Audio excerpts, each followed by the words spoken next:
BP அதிகமா இருக்கு அப்படின்னு சொல்லிட்டாங்க, மாத்திரை கொடுத்துட்டாங்க. இப்போ நான் என்ன மாதிரியான வாழ்க்கை முறை பயன்படுத்தினா இந்த பிபியை நம்ம நேச்சுரலா குறைக்க முடியும் அப்படின்னு கேட்டீங்கன்னா அதுக்கான பதில் தான் இந்த வீடியோ. ஃபர்ஸ்ட் விஷயம், சால்ட் ரெஸ்ட்ரிக்ஷன். ஒரு நாளைக்கு நம்ம சாப்பிடக்கூடிய உப்புடைய அளவு வந்து 2.5 கிராம் கம்மியா இருக்கணும் உங்களுக்கு பிபி இருந்தால். ஸோ இந்த உப்பை எப்படி குறைக்கலாம்? மெயினா வந்து நம்ம சிப்ஸ், சால்டட் சிப்ஸ் சாப்பிட்றத குறைக்கலாம். ஊறுகாய், அது வந்து ஹை சோர்ஸ் ஆஃப் சால்ட், அதை அவாய்ட் பண்ணலாம். தொட்டுக்கிறதுக்கு யூஸ் பண்ற சாஸ் அந்த வகைகளை குறைக்கலாம். அதே மாதிரி வந்து ஃபாஸ்ட் ஃபுட்ஸ் இல்ல ரெஸ்டாரண்ட் ஃபுட்ஸ், இதுல எல்லாத்துலயும் வந்து சால்ட்டுடைய குவாலிட்டி ரொம்ப அதிகமா இருக்கு. ஸோ இது எல்லாத்தையுமே வந்து நீங்க கண்ட்ரோல் பண்ணணும். வெறுமனா சாப்பிட்றதுல ரொம்ப குறைக்கிறது மட்டும்னால நம்ம டோட்டல் சோடியம் ரெஸ்ட்ரிக்ஷன்ஸ் வராது. இதெல்லாம் பண்றது மூலமா தான் நம்ம சால்ட் ரெஸ்ட்ரிக்ஷன்ஸ் பண்ண முடியும். ரெண்டாவது விஷயம், பொட்டாசியம். அதாவது ஆய்வுகள் என்ன தெரிய வருது அப்படின்னா, ஒருத்தர் சாப்பிட்ற உணவுல பொட்டாசியம் கம்மியா இருக்குன்னா அவருக்கு வந்து பிபி ரொம்ப அதிகமா இருக்கு அப்படின்றது ஆய்வுல தெரிய வந்தது. ஸோ தேவையான அளவு பொட்டாசியம் வந்து உணவுல இருக்க வேணும். ஸோ பொட்டாசியம்ன்றது எதுல அதிகமா இருக்கு அப்படின்னு கேட்டீங்கன்னா கீரை வகைகள்ல ரொம்ப அதிகமா இருக்கு. அது மட்டும் இல்லாம வாழைப்பழத்துல அதிகமா இருக்குது, கொய்யா பழத்துல அதிகமா இருக்குது, மேங்கோல அதிகமா இருக்குது. இந்த மாதிரி சோர்ஸ் எல்லாம் வந்து நீங்க ஒரு நாளைக்கு ஒரு சர்விங் எடுத்துக்கிறது மூலமா நம்ம பொட்டாசியம் உடைய அளவு நார்மலா இருக்கிறது மூலமா பிபியை நம்ம கண்ட்ரோல் பண்ண முடியும். அடுத்த விஷயம், உடல் எடை அதிகமா இருக்கிற ஆட்களுக்கு, குறிப்பா வந்து பிஎம்ஐ வந்து 25ல இருந்து 40க்குள்ள அதிகமா இருக்கிற ஆட்களுக்கு வந்து என்னென்ன விஷயங்கள் பண்ணோம் அப்படின்னு கேட்டீங்கன்னா, நீங்க ஒரு கிலோ வெயிட் லாஸ் பண்றது மூலமாவும் உங்களுடைய பிபியை வந்து ஒரு 1ல இருந்து 2 மில்லிமீட்டர் பிபி வந்து குறையும். நீங்க உப்பை குறைக்கிறது மூலமா ஒரு 5 மில்லிமீட்டர் பிபி குறைக்கலாம். சரி, இந்த மெட்டபாலிக் சிண்ட்ரோம்ன்றது ஒரு எல்லாரும் தெரிஞ்சுக்கணும்.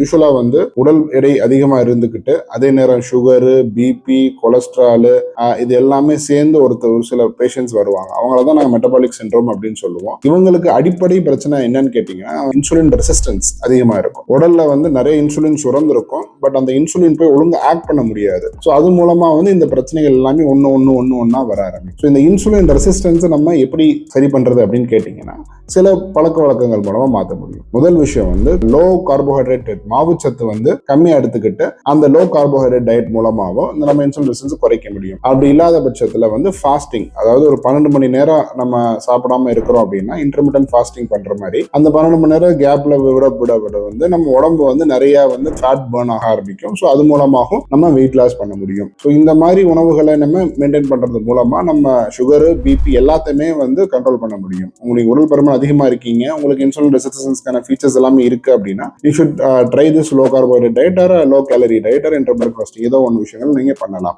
ப்ராப்பரா உங்களுடைய ஒரு 1-to-1 உங்க டாக்டர்கிட்ட மீட் பண்ணி அவங்களுக்கு சில டெஸ்ட் எல்லாம் எடுத்து பார்த்துட்டு நீங்க இதை பண்ணலாமான்னு அவர் சொன்ன பிறகு நீங்க அதை ப்ரொசீட் பண்ணுங்க. ஸோ அடுத்து இங்க பிபிக்கு வந்து ஸ்பெசிஃபிக்கான ஒரு டயட் முறை இருக்கு. அது பேர் வந்து dietary approach to stop hyper tension, dash diet அப்படின்னு சொல்லுவாங்க. இந்த டேஷ் டயட்னா என்ன அப்படின்னு கேட்டீங்கன்னா சிம்பிளிஃபைடா சொல்லணும் அப்படின்னா நிறைய ஃப்ரூட்ஸ், நிறைய வெஜிடபிள்ஸ், நிறைய வந்து ஹோல் கிரெயின்ஸ், ரொம்ப ரிஃபைன்டு சுகர்ஸ் எடுக்காம ஒரு ஹோல் கிரெயின்ஸ் எடுத்துக்கிறது. அதே மாதிரி நிறைய நட்ஸ், நிறைய லெக்யூம்ஸ் எல்லாம் எடுத்துக்கிட்டு fast foods, processed foods, red மீட்னா குறிப்பா வந்து மட்டன் அந்த மாதிரி விஷயங்களை கம்மி பண்ணிக்கிட்டு அதே மாதிரி இது ஃபிஷ் வந்து எடுத்துக்கலாம், மட்டன் விஷயங்களை அவாய்ட் பண்ணலாம். அது மட்டும் இல்லாம வந்து ஒரு மாதிரி artificial sweet and drinks, colas, fruit juice இல்லாம வெளியில சாப்பிட்ற அந்த கூல் ட்ரிங்க்ஸ் இது எல்லாத்தையுமே வந்து நம்ம அவாய்ட் பண்ணணும். ஸோ இது எல்லாமே வந்து will add to the high BP. So அடுத்த விஷயம் என்னன்னு பாத்தீங்கன்னா high fibre diet. High fibre டயட்ன்றப்ப என்ன சொல்ல வரேன், அதாவது ஒரு நாளைக்கு வந்து 20-30 கிராம் ஃபைபர் நம்ம எடுத்துக்கிட்டோம் அப்படின்னா நம்ம பிபி வந்து கண்ட்ரோலா இருக்குன்னு ஆய்வுகள் சொல்லுது. ஸோ 20-30 கிராம் எடுத்துக்கணும்னா நீங்க 300-400 கிராமுக்காவது நீங்க காய்கறிகளை சாப்பிடணும். ஸோ ஒரு நாளைக்கு வந்து 1/2 கிலோ வரைக்கும் நீங்க காய்கறி சாப்பிட்டா தான் நீங்க அந்த ஃபைபர் அதுக்கான அமௌண்ட் வரும். ஸோ அது மூலமா வந்து நீங்க பிளட் ப்ரெஷரை குறைக்க முடியும். ஸோ ஹை ஃபைபர் டயட் வந்து ரொம்ப இம்பார்ட்டன்ட். ஸோ அடுத்த சில விஷயங்களை நீங்க அவாய்ட் பண்ணணும்.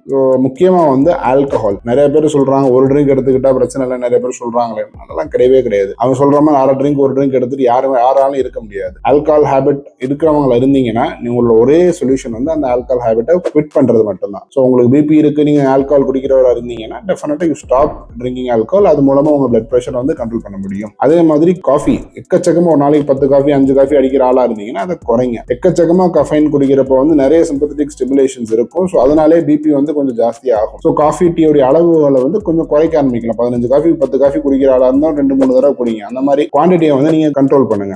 டோட்டலா என்ன சொல்ல வரேன், ஒரு பிபியை குறைக்கிறதுக்கு என்ன செய்யணும், ஃபுட்ல வந்து என்ன உப்பு குறைக்கணும், கேலரிஸ் வந்து அதிகமா கன்சியூம் பண்றதை அவாய்ட் பண்ணணும், ஃபாஸ்ட் ஃபுட்ஸ், ஃப்ரைட் ஃபுட்ஸ் அந்த மாதிரி விஷயங்களை அவாய்ட் பண்ணுங்க. நேச்சுரலா மோர் ஃப்ரூட்ஸ், மோர் வெஜிடபிள்ஸ் அப்படி போங்க. அதே மாதிரி எக்ஸசைஸ் ரெகுலரா வந்து ஒரு வாரத்துக்கு 150 மினிட்ஸ் நீங்க எக்ஸசைஸ் ஏரோபிக் ஆக்டிவிட்டி பண்ணணும். ஒரு 2 நாளைக்காவது வந்து ஸ்ட்ரென்த் ட்ரைனிங், அதாவது புஷ்அப்ஸோ ஜிம்மோ ஏதோ ஒரு விஷயங்கள் பண்ணணும். பண்ணலாம். ஒரு 2 நாள் வந்து யோகா மாதிரி பண்ணலாம். ஸ்ட்ரெஸ்ஸை வந்து குறைக்கிறதுக்கு வந்து இந்த பிரீதிங் எக்ஸசைஸோ இல்லை இந்த யோகாவோ வந்து ரொம்ப ஹெல்ப்ஃபுல்லா இருக்கு. ஸோ அந்த மாதிரி உங்களுக்கு ஸ்ட்ரெஸ்ஃபுல்லான சுச்சுவேஷன்ல இருக்கீங்க, அதனால பிபி ஜாஸ்தி ஆகுதுன்னு ஃபீல் பண்றீங்கன்னா ஒரு சின்ன ஒரு பிரேக் எடுத்துக்கோங்க. உங்களுக்கு பிடிச்ச விஷயங்கள், உங்களுக்கான ஹாபிஸை வந்து நீங்க என்னன்றதை பார்த்து அதுக்கு டைம் ஸ்பெண்ட் பண்ணுங்க. இல்ல வந்து breathing activities, deep breathing exercise ரெகுலரா பண்ணுங்க. இல்ல யோகா மாதிரி விஷயங்கள் கத்துக்கிட்டு அதை ரெகுலரா பண்ணுங்க. ஸோ இதெல்லாம் பண்றது மூலமா நம்ம நேச்சுரலா பிபியை வந்து ஒரு 10ல இருந்து 20 பாயிண்ட் வரைக்கும் நம்ம குறைக்க முடியும். ஸோ உங்களுக்கு இந்த பதிவு உங்களுக்கு பிடிச்சிருந்துச்சுன்னா என் சேனலுக்கு சப்ஸ்கிரைப் பண்ணுங்க. உங்க ஃப்ரெண்ட்ஸ், ஃபேமிலி மெம்பர்ஸ் யாருக்காவது இந்த பிபி மாதிரி இஷ்யூஸ் இருக்கு அப்படின்னா அவங்களுக்கு இதை ஷேர் பண்ணுங்க. அவங்களுக்கு அது யூஸ்ஃபுல்லா இருக்கும். நன்றி, வணக்கம்.